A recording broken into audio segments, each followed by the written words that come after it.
Programa Voz Congregacional. Começa agora o programa Voz Congregacional, uma produção da Terceira Igreja Evangélica Congregacional de João Pessoa, localizada no Conjunto Ernesto Geisel.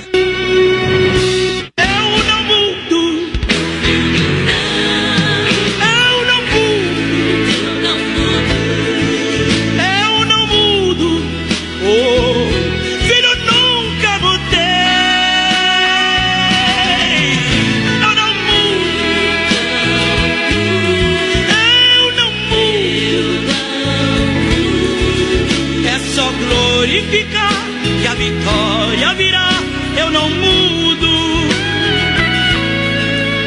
É só glorificar que a vitória virá, o meu nome. Disse Jesus: eu sou o caminho, a verdade e a vida. Leitura do Evangelho segundo escreveu João, capítulo 14, versículo de número 6. E com esta leitura nós queremos abrir a nossa programação neste dia 25 de novembro de 2017. A nossa programação já é conhecida de toda a família CPAD FM 96.1, bem como de toda a família evangélica aqui da Grande João Pessoa, não é? Bem como de outras cidades, né, do nosso estado e até cidades de outro estado do nosso querido Brasil, aonde as ondas desta emissora chegam, né? Todos aqueles que são amantes da palavra de Deus e gostam, né, de ouvi-la, de aprender mais dela, com certeza são ouvintes da nossa programação, né? E nós queremos aqui desejar de forma toda especial que Deus as abençoe cada vez mais e que todos vocês, né, possam crescer a cada dia na graça e no conhecimento do Senhor Jesus Cristo. Hoje, dia 25 de novembro, hoje é o dia em que se comemora nacionalmente o Dia do Doador de Sangue. E internacionalmente, hoje é o dia em que se comemora o Dia do Combate à Violência contra a Mulher.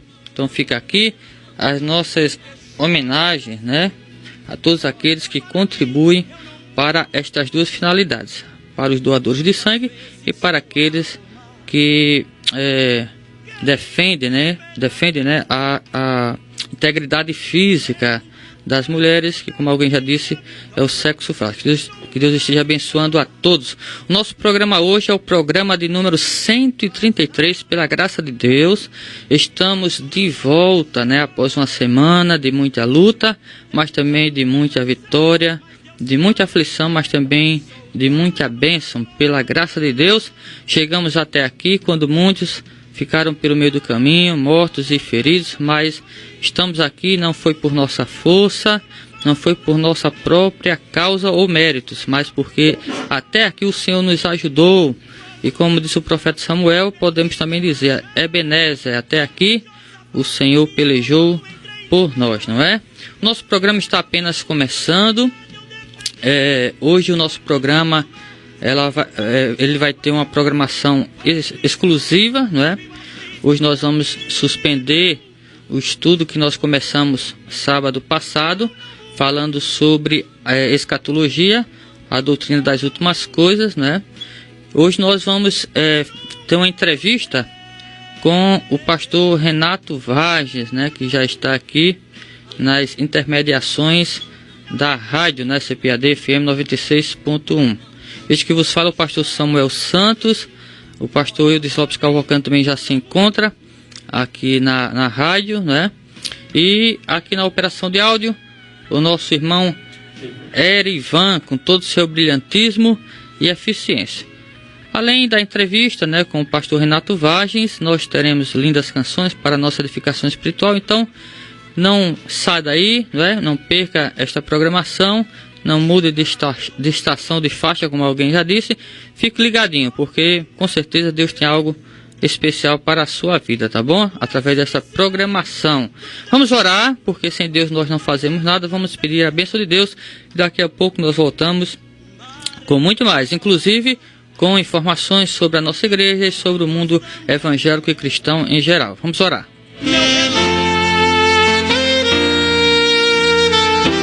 No programa Voz Congregacional, é momento de oração. Senhor, nosso Deus, Pai bendito e glorioso, queremos te louvar por mais este dia que o Senhor nos concede, pelo sol que brilha, Senhor, pela brisa que sopra, pelo alimento, pela vestimenta, pelo calçado, pelo teu cuidado, pela noite de repouso que o Senhor nos deu, por estarmos aqui nesta emissora abençoada para proclamar a tua palavra. Pedimos a bênção, a direção do teu Espírito Santo para tudo o que há de ser feito, para os hinos que serão tocados, para a conversa, a entrevista que teremos com o teu servo, o pastor Renato. Enfim, Senhor, abençoa toda esta programação de uma forma especial e usa, Senhor, esta programação para alcançar vidas, para tocar no coração dos ouvintes, tanto os de perto como os de longe. Glorifica teu nome e alegra nossas almas, é o que pedimos, em nome de Jesus. Amém.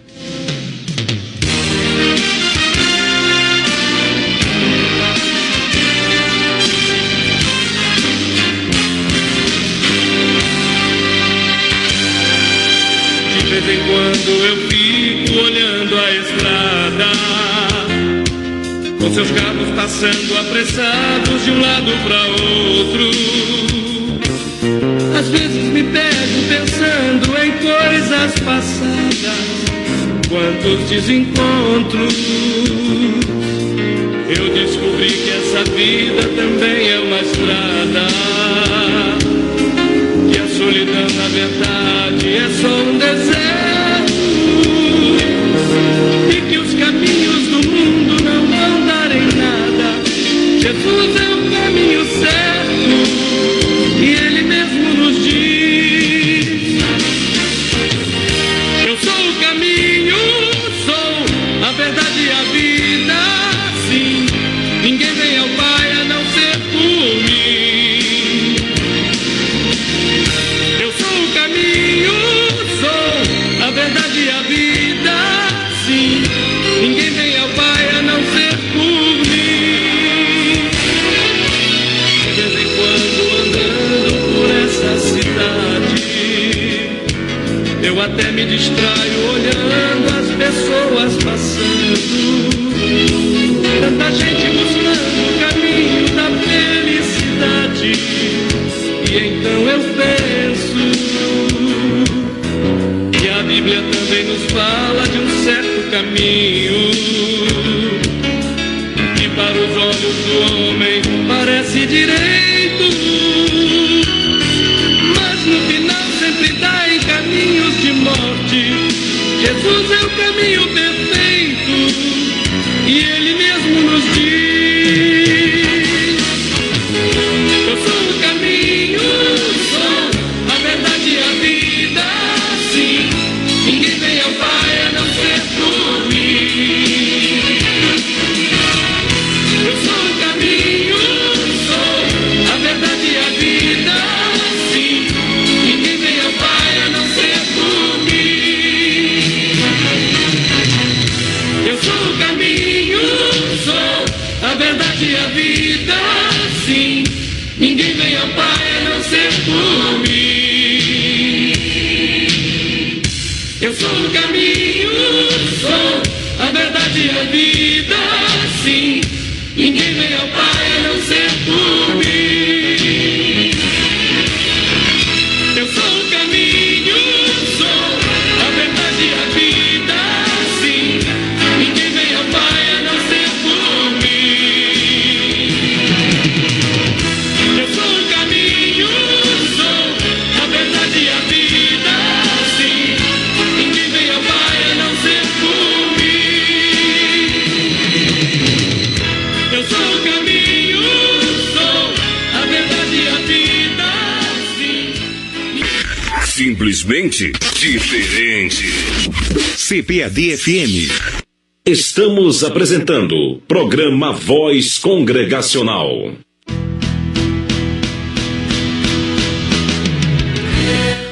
Ok, estamos de volta. Acabamos de ouvir na voz de Oséias de Paula, além da canção Caminho Certo.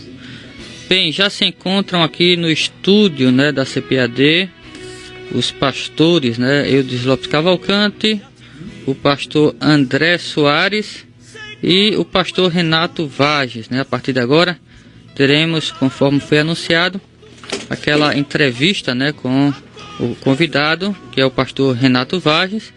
E desde já, sem mais delongas, queremos aqui passar a palavra para o pastor Eudes, que vai coordenar aqui toda a entrevista, junto com o pastor André Soares. Só queremos adiantar, não é, que o pastor Renato Vages é do Rio de Janeiro, né, está fazendo uma turnê aqui na Paraíba, esteve em Campina Grande, está aqui em João Pessoa. Ele é um pastor conhecido no Brasil, né, conferencista, vai falar aqui sobre o ministério dele, né, sobre os livros, né, que ele tem escrito, enfim. Queremos chamar aqui o pastor Eudes. Pastor Eudes, boa tarde, a paz do Senhor. Boa tarde, pastor Samuel, paz do Senhor. Pastor André, figura distinta, né? Pastor Vages, prazer conhecê-lo. Sou conhecido através de redes sociais, né? Eu já satisfação tê-lo conosco aqui no programa Voz Congregacional. Nós queremos cumprimentar todos os nossos queridos ouvintes com a paz do Senhor, que Deus nesta manhã, ou melhor, no início desta tarde, esteja abençoando a sua vida, as suas famílias, as suas igrejas, que tudo o nome do Senhor seja glorificado. É verdade, nós temos a satisfação imensa de ter tido o privilégio, né, de, na primeira reunião, que o pastor André vai explicar, de ter conosco o pastor Renato Vages, e ele nos trouxe uma palavra muito boa da parte de Deus ontem. A igreja saiu edificada e hoje tem a continuidade, mas eu queria passar para isso, dar mais informações para o pastor André, a sua perspectiva sobre esse evento que está acontecendo e assim por diante. Fica à vontade, meu querido. Amém. Deus abençoe e bem-vindo. Obrigado, pastor Eudes, pastor Samuel, pastor Renato. De fato é um privilégio estar podendo aqui anunciar, né, a continuação da nossa programação. Nós vamos continuar o nosso encontro hoje a partir das 14 horas, ali na comunidade Bessamar. Temos uma expectativa muito grande com relação à presença de muitos irmãos. Já está confirmado já os irmãos de Guarabira, os irmãos de Timbaúba, Campina Grande, Itabaiana. Então, possivelmente a gente vai estar ali com uma boa representatividade congregacional. Mas nós não vamos apenas ter essa programação agora à tarde. Nós vamos ter a partir das 14 horas e nós voltamos a partir das 19h30. E possivelmente vamos também estar hoje com o pastor Euder, lá da Consciência Cristã, que vai estar também falando sobre a Consciência Cristã 2018, trazendo também algumas informações. Então, assim, tem sido realmente uma bênção. Nós estamos felizes demais. Foi uma oportunidade preciosa conhecer o pastor Renato, e esses dias eu tenho estado mais perto com ele, né? E vejo realmente assim de que ele é alguém que vive aquilo que ele prega, uma simplicidade, né? Eu acho que o tamanho dele é o tamanho da simplicidade. Realmente assim foi para mim impactante com relação a isso. A gente vê muita coisa por aí, né, de alguns que realmente são muito reservados, né? Mas realmente muita estrela, e o pastor Renato tem mostrado essa simplicidade, né? E eu percebo isso. E graças a Deus por isso, né? Estamos aqui para prestar qualquer informação com relação ao evento. E ontem, André, o que você achou da reunião, né, dos homens congregacionais da Distrital, né? Ontem foi bênção do céu. Eu quero agradecer aqui aos irmãos que puderam estar lá, né? A diretoria em si, né? Nós temos uma representatividade aí de irmãos de Bahia, Santa Rita, Barro das Indústrias, Cristo, Barro dos Novais, Valentino de Figueiredo, Comunidade Bessamar, e realmente assim eu sou muito grato a Deus, porque isso foi um sonho da gente há um ano atrás, né? Nós iniciamos aí há um ano atrás com esse desejo. Alguns acharam que era impossível, que era muito difícil, pastor Samuel, né? Mas a gente colocou no coração e fomos trabalhando. Fizemos o convite ao pastor Renato, ele prontamente aceitou. Começamos a trabalhar com a questão do tema, né? E eu quero também agradecer aqui aos pastores que tiveram ontem lá nos prestigiando, né? E acredito que hoje também muitos irão lá, estar conosco lá, e vamos adorar a Deus. O comentário no grupo dos homens, né, realmente assim tem sido um comentário muito proveitoso, né? Muito positivo, né? Todos disseram que Deus falou muito, né? Eu achei interessante que falaram muito da questão da programação enxuta e a sabedoria do pastor Renato, né? De não ter se estendido e ter sido objetivo. né? Então ele foi objetivo. Então tá todo mundo assim perguntando que hora vai começar, porque tá todo mundo querendo ir lá para a comunidade. Acho que Renato está seguindo aquilo que eu tenho como modo de vida nessa área. Ser breve e agradará. Eu lembrei disso ontem. Amém. Pastor Renato, é um prazer imenso tê-lo conosco aqui em João Pessoa, na nossa igreja, onde você ministrou a palavra do Senhor. Está hoje a nosso convite aqui no início desta tarde na CPAD-FM, né? E o senhor, eu tenho lhe acompanhado através das redes sociais e fiquei muito assim entusiasmado com essa possibilidade dele vir a João Pessoa, como você me falou, André, e realmente essa satisfação aumentou muito mais com a presença dele e o que ele compartilhou conosco, a palavra, e observando o porte dele, homem, né, que não é estrela, como tem muitos aí no meio evangélico, infelizmente. Pastor, o senhor é um escritor, né? Eu comprei um livro seu ontem, eu já comecei a folhear sobre a reforma. Eu queria que você comentasse um pouquinho sobre essa sua ideia de escrever, de compartilhar com o público evangélico brasileiro, né, os seus pensamentos, aquilo que passa no seu coração na perspectiva da igreja brasileira, né? Fica à vontade, viu? Pastor Deus, primeiramente é um prazer estar aqui participando com vocês desse programa e, ao mesmo tempo, uma alegria poder ter estado com os irmãos ontem lá na igreja, ter compartilhado a porção das Escrituras e continuar fazendo isso no dia de hoje. Graças a Deus, eu ontem fiquei muito feliz por ver uma grande quantidade de homens reunidos, né? Porque não é fácil, né? Não é fácil. Para reunir as mulheres é muito mais simples, né? Os homens, às vezes, é uma dificuldade. Vai ter mais mulher no céu do que homem. Ou será? É bem possível. É bem possível. Bom, mas eu hoje tenho 24 livros publicados em língua portuguesa e um livro publicado em língua espanhola. E estou trabalhando na escrita de mais 2 livros. Além disso, eu escrevo também para a internet, né? Eu possuo um blog na internet que já tomou a forma de portal, que é o renatovargas.com.br, que está chegando agora a marca de 19 milhões de leitores, sendo 1.200.000 pessoas fora do Brasil. Um dia alguém me perguntou como é que eu cheguei a isso. Eu não sei responder, né? Eu comecei a escrever na internet para minha igreja. O que eu fazia? Eu tinha uma ideia de um texto, escrevia e aí mandava uma mensagem para o pessoal. Não tinha ainda WhatsApp, mas eu mandava uma mensagem por e-mail dizendo: gente, olha, escrevi um texto, dá uma olhadinha aí, vê o que vocês acham.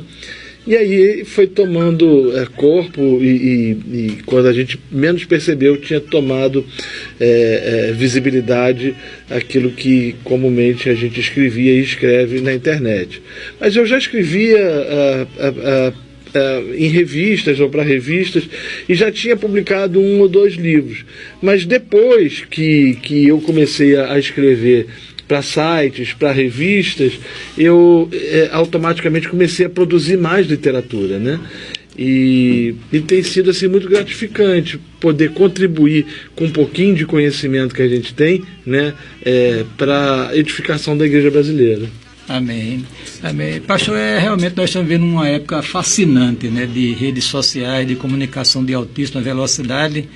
Eu acho que esse espaço, eu queria ouvir a sua opinião, deve ser ocupado pela igreja brasileira, os líderes, as pessoas que Deus deu graça, deu capacidade para escrever, para se comunicar, deve usá-lo para a glória de Deus, não é verdade? Concordo plenamente. A gente vê muitas coisas meio evangélico na internet, e coisas fúteis, né, banais, que poderia ser usado mais pela igreja, pelos seus líderes, com mensagem mais poderosa para abençoar o povo de Deus. Né? Exatamente.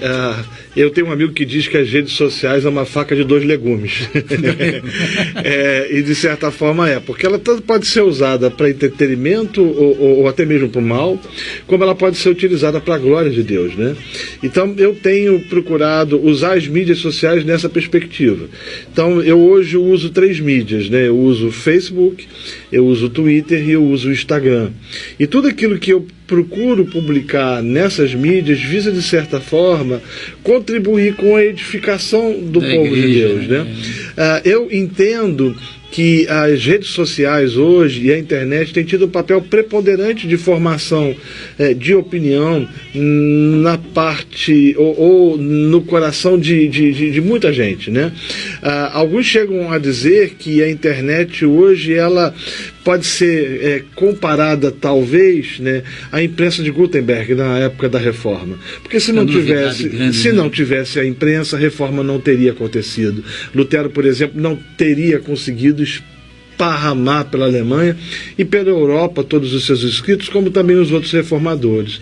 O que a gente vê hoje na internet e nas redes sociais é a disseminação de boa coisa. Se por um lado tem muita coisa ruim sendo disseminada, por outro tem muita coisa boa, muitos escritos, muitos vídeos edificantes, preleções, pregações, estudos que contribuem efetivamente para o crescimento do crente. O senhor acha que é legal, assim, ético, correto para aqueles que professam a fé em Jesus, que estão trocando farpas pela internet, pelas redes sociais? Isso é positivo? Isso contribui para edificar o povo de Deus, ou eu acho que um atestado negativo, como se diz? Nós temos um problema na nossa cultura, né? O brasileiro ele é passional, né? Quando você vai discutir, por exemplo, teologia na Europa ou nos Estados Unidos, na academia você discute, você pode divergir, você pode até brigar com o cara, mas você sai dali e a coisa se torna uma coisa... As relações são as mais simples possíveis, sem agressões, sem ataques ad hominem, sem nada. No Brasil, não. No Brasil, quando você diverge de uma ideia, na cabeça do cara é como se você estivesse odiando ele, divergindo ele. O brasileiro é imaturo emocionalmente. E a internet mostra essa imaturidade, né? Então você escreve, você coloca um pressuposto, uma perspectiva doutrinária, e vem outro já te chamando de filho do diabo, filho do cão, herege. A capacidade do pessoal incrível, determinar, né, algumas coisas é absurda.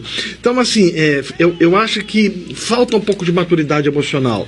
A gente carrega esse background, esse fundo passional latino-americano que contribui, mas falta também maturidade acadêmica, entendimento que há espaço para discordância e para divergência. Com respeito. Com respeito, exatamente. Então, assim, hoje a gente vê alguns ataques que nos fazem ruborizar de vergonha e que, de certa forma, trazem uma imagem negativa e pejorativa do Evangelho para aqueles que não conhecem a Cristo.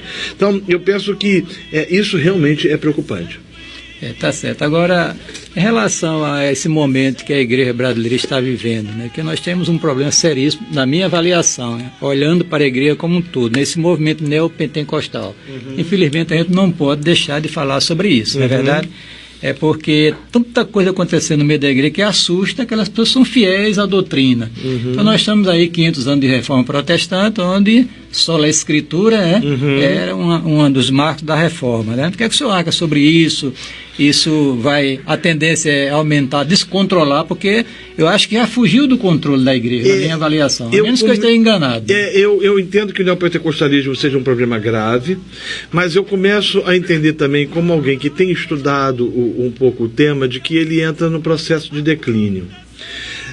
E esse processo de declínio pode nos levar a duas vertentes, digamos assim. Ou poderá nos levar, né, a uma sociedade pós-cristã, né? A possibilidade é grande. Nós temos hoje, por exemplo, 30 milhões de desviados na igreja. Não estou entrando no mérito se pode ou não pode cair da graça, mas 30 milhões que frequentaram as nossas igrejas e que não estão mais frequentando. E boa parte desses se transformaram em agnósticos. O agnosticismo é uma filosofia que diz que Deus ele pode até existir, mas ele não pode ser conhecido. E a gente percebe hoje uma grande quantidade de pessoas decepcionadas com o Evangelho, decepcionadas com o falso ensino que lhes foi trazido e que hoje não querem nenhum tipo de relacionamento com Deus, até porque não acreditam que ele seja cognoscível, que possa conhecê-lo. É uma possibilidade concreta, palpável e tangível. Em contrapartida, há uma outra possibilidade também, e aí se deve um pouco à internet, que é a redescoberta das escrituras sagradas. Nunca nós vimos nas últimas décadas uma geração de jovens tão interessados por conhecer as escrituras. Você vai dizer, mas tem muita gente que não quer nada. É verdade, mas também tem muita gente que quer muita coisa. Então, assim, eu vejo, por exemplo, aqui no Nordeste, eu venho muito para cá, né? É absolutamente perceptível.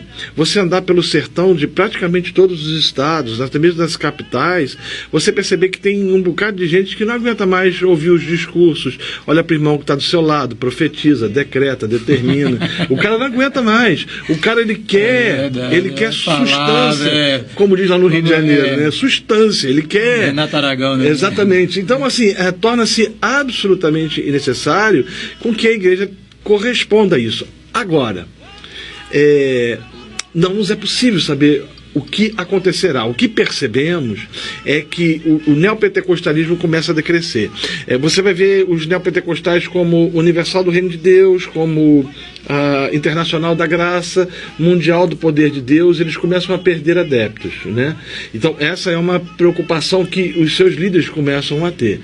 Em contrapartida, você percebe também igrejas, né, que priorizam as escrituras, cujo o foco central é a exposição da palavra de Deus, crescendo significativamente também. Graças então, a Deus, podemos experimentar uma bancarrota. O Dr. Shedd, o saudoso Dr. Shedd, dizia que se alguma coisa não mudar em 30 anos, a gente pode se transformar numa sociedade pós-cristã. É uma realidade extremamente palpável, tangível e possível, mas também existe essa possibilidade de que Deus soberanamente mude a história do Brasil. No decorrer da história, quando a gente estuda a história da igreja, você vai perceber que em períodos onde o caos estava instalado, foi exatamente esse momento que Deus agiu. E foi o que aconteceu na Reforma Protestante, né? Quando se achava que não havia mais esperança, né? Foi quando as trevas foram dissipadas pela luz. Ainda explorando esse tema, né, descendo um pouquinho mais para o descontrole, o senhor que é teólogo, o senhor sabe que todo crente ele tem um espírito dentro de si, né? Crente genuíno, né?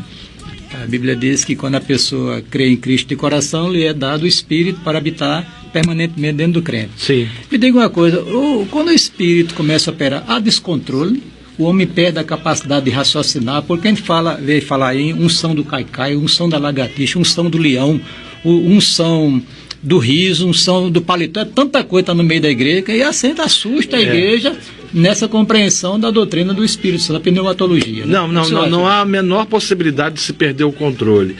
Essa unção dos animais eu chamo de zooteologia, né? Você vê unção de todo tipo mesmo, da lagartixa, do cachorro, da águia, do macaco, e vai se do caicai, vai se fabricando novidades das mais variadas possíveis. Aí talvez você que esteja nos ouvindo esteja a perguntar, mas por que isso surgiu? Algumas respostas. Primeiro, as escrituras foram abandonadas, né? Quando você deixa de fazer a Bíblia, né, sua única e exclusiva regra de fé, a fazer dela a inerrante palavra de Deus e de defender a sua infabilidade, automaticamente você abre espaço para uma série de pressupostos. Há também algumas similaridades da igreja de hoje com a igreja do século XVI pré-reforma. Você quer ver? Por exemplo, a igreja pré-reforma, ou a igreja antes dos reformadores, a igreja que Martinho Lutero combateu com suas heresias, né, que tinha suas heresias, era uma igreja que estava fundamentada em 3 patamares. E a igreja do século XXI, chamada neopentecostal, também está fundamentada em 3 patamares. Quais são? Martinho Lutero, ou melhor, a igreja do século XVI, ela entendia de que a escritura, a tradição e a voz do Papa, quando este dizia alguma coisa ex cátedra, eram as normas que deveriam nortear o rumo da igreja. Não havia uma defesa do catolicismo, como também ainda não há hoje do sola escritura. Então, por exemplo, quando o Papa fala ex cátedra, a palavra dele é inquestionável. A tradição por exemplo, para os católicos, por Deus, né? Se fosse... exatamente, a tradição dos católicos romanos é tão importante quanto a Bíblia. Por isso eles falam que houve a Assunção de Maria em 1954 e que isso tem que ser levado em consideração porque é uma tradição. Quando você vem para os dias de hoje, você vê que as coisas são muito parecidas, né? Ainda que os neopentecostais ou parte dos evangélicos digam que defendem as Escrituras, eles não defendem somente as Escrituras. Por exemplo, eles dizem que a experiência tem o mesmo pé de igualdade. Se por um lado você não tem a tradição, eles pegam a experiência e dizem, não, eu senti, eu vi, eu ouvi, eu experimentei, né? Como também a autoridade dos seus apóstolos, né? O Papa, quando fala ex cátedra, sua palavra é infalível. Quando os líderes monarcos dessas instituições falam, eles não podem ser questionados, porque se questionados forem, é como se nós estivéssemos tocando no ungido do Senhor, e aí lá vem maldição. Então, o quadro é muito parecido. Qual foi a sacada que os reformadores entenderam? Primeiro é trazer as Escrituras para o centro. Os púlpitos na antiguidade, ou melhor, as igrejas das antiguidades no período medieval, elas tinham a ideia de que o altar ficava no centro e o púlpito ficava na esquina. Quando a reforma veio, ela tira o altar do centro, né, e coloca o púlpito, porque é a palavra que tem que ser o centro. Então, assim, eu entendo, eu compreendo que o antídoto que foi utilizado no século XVI pode ser utilizado no século XXI. Daí a minha esperança, né, da gente ver a palavra ocupando novamente espaço nos cultos, pregadores sabendo expor as Escrituras com profundidade, com equidade, com retidão, né? Trazendo pregações fundamentadas no método histórico, gramatical, interpretando como tem que ser interpretada e não alegorizando, como a Idade Média também alegorizava. Então você vai ver hoje, por exemplo, alguns pastores pegando um texto. Eu vi um texto, uma pregação pastoral do cara dizendo o seguinte, não, lembre-se, irmãos, daquela passagem de Jesus que ele estava numa casa e tinha um paralítico e 4 amigos levaram esse paralítico, abriram o telhado e colocaram lá e esse rapaz foi curado. Esse texto significa o seguinte, esses 4 homens, um é bondade, outro é misericórdia, outro é amor, outro é carinho. E você pergunta, mas onde que está isso? Mas se você for olhar para os púlpitos hoje, eles estão assim. Então quando você relativiza as Escrituras, você traz a reboque essas unções todas. Porque você sente, você vê, você imagina, você acredita, você tem essa experiência e você coloca a experiência no mesmo nível, no mesmo patamar de autoridade das Escrituras. E se não lidar com isso, aí a vaca vai pro brejo. É verdade. Pastor, tem uma frase que eu ouvi, inclusive já repassei, e inclusive até num aconselhamento recente, quando um jovem da igreja, pastor, querendo mudar de igreja, porque tem um probleminha lá com outra pessoa, etc, etc. Aí eu disse, olha, se a decisão é irreversível, faça o seguinte, procure uma igreja mais perto de sua Bíblia do que mais perto do seu endereço. O que você acha disso? Olha, é o que eu tenho entendido. Nós temos vivido essa experiência lá na igreja que eu pastoreio em Niterói. Tá vindo gente de 50, 60 quilômetros de distância aos domingos para assistir culto. E as pessoas estão dizendo o seguinte, nós não encontramos às vezes igrejas que pregam, que os pastores pregam a Bíblia. As liturgias geralmente de muitas igrejas são 497 horas de música, com 373 apresentações musicais, aí chega no final, dá 10 minutos o pastor pregar a palavra e ele não prega absolutamente nada, não tem como. Né? Então quando você tem uma igreja que a palavra não é pregada, né, ou que é oferecido uma sopa rala, você automaticamente cria crentes desnutridos e crentes que se deixam influenciar pelos valores dessa sociedade. Então a gente percebe hoje, por exemplo, a cosmovisão marxista, o marxismo cultural, adentrando a igreja, desconstruindo conceitos que nos são caros, porque falta fundamento bíblico. Agora, falta fundamento bíblico por quê? Porque falta pregação. E se falta pregação é porque está faltando pregadores capacitados e qualificados que conhecem bem a teologia, mas ao mesmo tempo que tem fogo no coração. Isso me faz lembrar de Jonathan Edwards, que dizia que nós devemos ter luz na mente e fogo no coração. Né? A paixão pela pregação, como dizia Martin Lloyd Jones, aquela paixão inflamada, mas ao mesmo tempo fundamentada nas Escrituras, e expondo as Escrituras, sola a Escritura e tota a Escritura, entendendo que é através da Escritura que o homem é confrontado em suas incongruências e pecados. Samuel, a gente estava comentando sobre isso, que não é até terminada a igreja por aí, né? A pessoa convidada para ministrar a palavra passou dando testemunho, o culto praticamente todo dia, e depois um membro da igreja disse, Para que pregação? Se Deus falou através daquele testemunho. E aí, essa questão das experiências... É a indústria do testemunho. Eu estava em Niterói há um tempo atrás, eu vi colado num poste: vem assistir o menor pregador do mundo. E eu fiquei pensando, né, numa canção, num programa infantil que tinha na década de 80 do Bozo, que dizia o seguinte: alô, criançada, o Bozo chegou. Evangélico gosta de ex alguma coisa. Ele gosta de ouvir ex-michê, ele gosta de ouvir ex-bruxo, ele gosta do espetáculo. E o problema é que os pastores, eles abriram mão da palavra de Deus em detrimento ao espetáculo. E aí eles oferecem isso como se fosse a 8ª maravilha do mundo, e estão contribuindo para que os seus crentes sejam suscetíveis e se deixam levar por heresias escabrosas que ferem pressupostos bíblicos. Por exemplo, você vê hoje um bocado de crente defendendo o unicismo. E aí, se você perguntar para boa parte dos crentes o que é o unicismo, eles não sabem explicar. O unicismo era uma doutrina, ou é uma doutrina que nega a trindade, negou a trindade e negou a fé. Você vê crentes hoje defendendo o arianismo, né, que diz que Jesus foi criado pelo próprio Deus, e as igrejas neopentecostais estão dizendo isso por aí. Você vê igrejas, por exemplo, ferindo o pressuposto da divindade de Cristo, né? Então você vê, eu vi outro dia um pastor dizendo que Jesus sabe como é que é as nossas lutas, porque ele deu as escorregadelas dela, ele teve as fraquezas dele. E aí você vai vendo, né, essa fabricação de informações sendo jogadas, uma enxurrada de falsas mentiras, de falsas verdades, e às vezes com aparência de piedade, e que produz uma igreja doente, e que faz com que essa igreja caminhe a largos passos para ser considerada como uma instituição falsa, que prega um falso evangelho. Se hoje, pastor Eudes, nós pedimos para os pastores nos explicarem a doutrina da justificação pela fé, o que ela significa, o que ela representa, a imputação dos nossos pecados a Cristo e a imputação da justiça de Cristo em nós não sabemos explicar. E aí a gente olha para a mídia gospel e você vê o pessoal fazendo culto com cantores gospel fazendo culto com padres. Os caras não estão entendendo a incompatibilidade de termos o mesmo culto.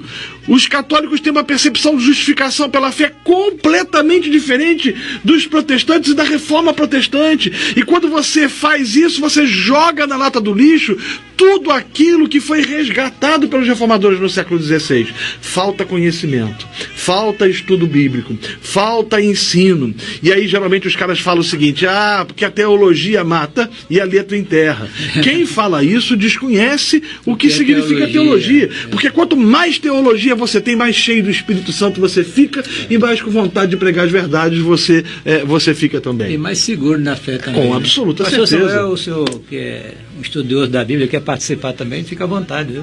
Amém. Aproveita o nosso convidado. Né? Amém. Eu queria fazer uma pergunta ao pastor Renato Vargas, porque ele esteve ontem lá na nossa igreja pregando, né, no primeiro encontro de homens congregacionais da Distrital, e já o pastor André Soares vai falar um pouco mais sobre isso. E eu lembro que ele mencionou que ele tem escrito, né, sobre dois temas, principalmente, né, o tema da teologia, né, cristã, da família, que a gente está conversando aqui, e sobre o tema da família, né. E eu estou vendo hoje pela entrevista que uma das tônicas do seu ministério, né, é a centralização da pregação bíblica, sim, né? Sim. Eu queria que o senhor falasse um pouco mais sobre as perspectivas do seu ministério, né? Tanto por meio de escritos como por meio da pregação oral. Além da centralização da pregação bíblica, da teologia cristã e do tema da família, o que é que o senhor abrange mais, explora mais? Olha só, eu tenho uma percepção. Eu entendo que o ministro do Evangelho ele foi chamado para pregar a Bíblia e nada além da Bíblia.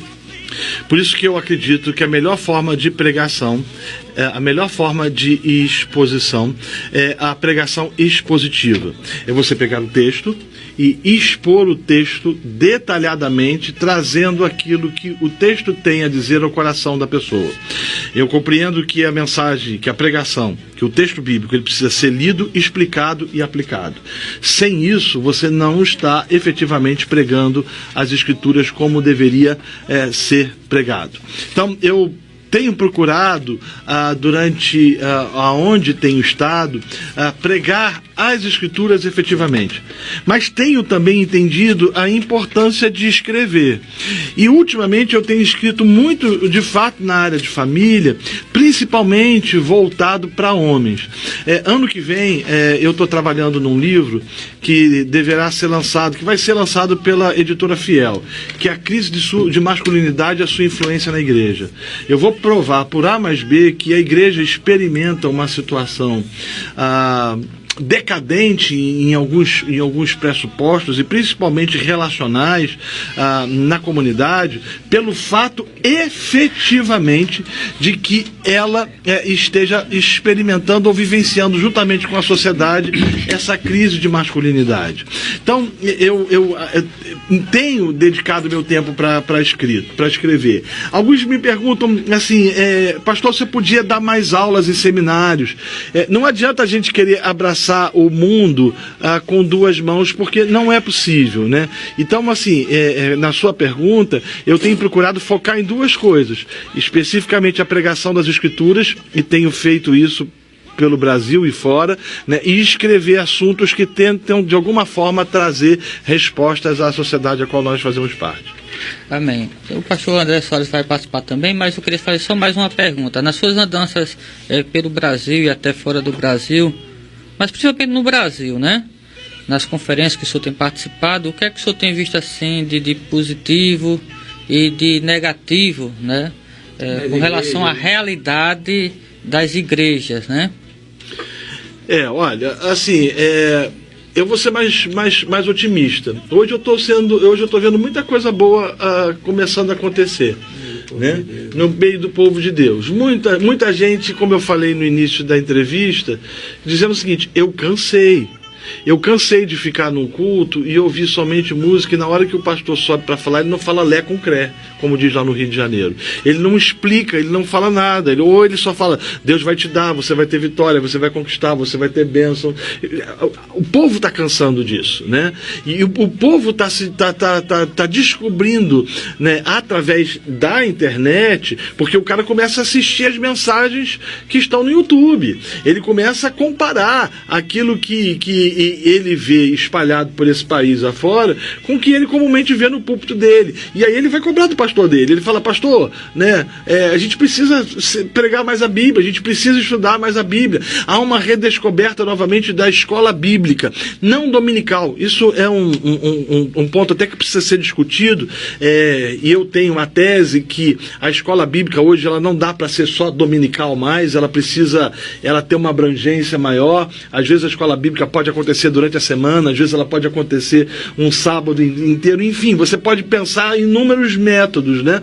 Mas hoje, exato, contanto que você tenha a escola bíblica.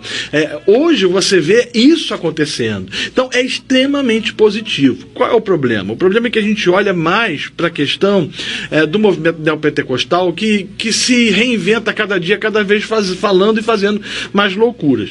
Eu costumo dizer o seguinte, né? Alguns às vezes falam, pastor, mas como é que o senhor explica algumas igrejas neopentecostais que falam e que pregam tanta bobagem e estarem tão cheias? É fácil. Tem gente que crê um falso evangelho pregado por um falso pastor numa falsa igreja que acredita num falso Deus e que dissemina falsas ideias. Entendo que essas pessoas estão debaixo do juízo do Senhor. Jonathan Edwards, ele costumava dizer também que Deus, quando ele quer trazer juízo sobre uma igreja, ele tira daquela igreja o bom ministro e coloca um falso profeta para tomar conta daquele povo.